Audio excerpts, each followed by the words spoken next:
So, morning maintenance talks. Sorry, I didn't want to talk with the grease gun going. I know y'all didn't want to hear that on the camera while I was talking. But I've had a bunch of different cameras, mainly GoPros, because I've always liked the idea of catching family time. Family home videos have always kind of been like a thing for me.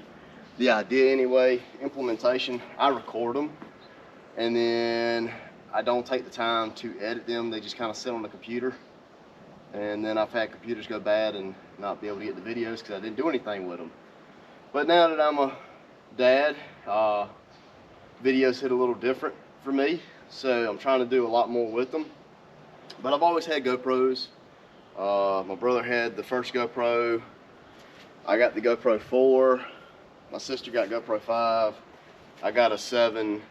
And now I'm at a 9. But I'm really thinking about going to the new 12. I love the GoPros. Super simple to work. That's what you're watching on right now is the Hero 9. They're super simple to work.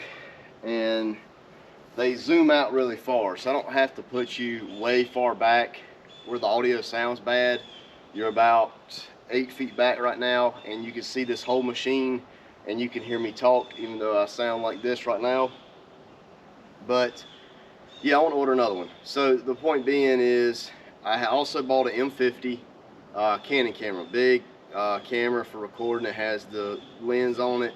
Problem is I need a wider lens so you don't have to be so far back so the audio doesn't sound bad. But the lens, the shorter lens that I need, they're over $100. By that point I could have bought another GoPro, about $600 in that camera. If that camera falls, something happens to it, it breaks, whatever. Another GoPro, a older model, you can get used for like 200 bucks. I could buy 3 of those for what I got in that camera. Newer ones, always $399 when they come out for some reason. I don't know why. But again, still cheaper than the camera and it doesn't break as easy as the camera. The thing that I don't like is the file size. GoPro's put out a huge file size for recording. Like this video right now, I think we're, like the file size of this video I'm getting ready to pull, we're probably 40 minutes into this video just by running all the machine and whatnot. And that file size is gonna be like 16, 20 gigabytes. And that's a lot of memory on a computer. I had to buy an external hard drive. Now whenever I do video editing, that hard drive's got to be plugged in so I can pull the videos file from that into the editing software. I don't like the file size and you can't make them any smaller. The reason being is the bit rate on the GoPro is really high because it's an action cam and it wants to capture everything in high speed as clear as possible. So I don't like that. Also in the summertime, man, this thing overheats really bad. We're in North Carolina. Most of our summer is over 90 degrees. In direct sunlight, it's over 100, and that GoPro shuts down just about every time. So it's really aggravating, really kind of disheartening when you're out here trying to put the effort into doing a video, and the GoPro shuts down on you. Another thing is file corruption that I've seen. That's really what scares me, is doing something important with the family, and it's a huge moment for us, and then file corruption. Fingers crossed I haven't had that happen yet, and the 8 and 9 were some of the worst ones for it, I hear, but I don't know, I haven't had that happen yet. So in going to a new camera, I want a smaller file size, but you can't do that with action cameras. So you're gonna have to find a compromise. You can't do that with action cameras. But I don't spend the money on a nice camera, and it's big, it's hideous. I'm not about to walk out in public with that, so I'm less likely to use it. 2 is if it breaks, I've got to replace it, and all the money you put into it, now you have to put into buying another one. So action camera is definitely the way I'm going to go.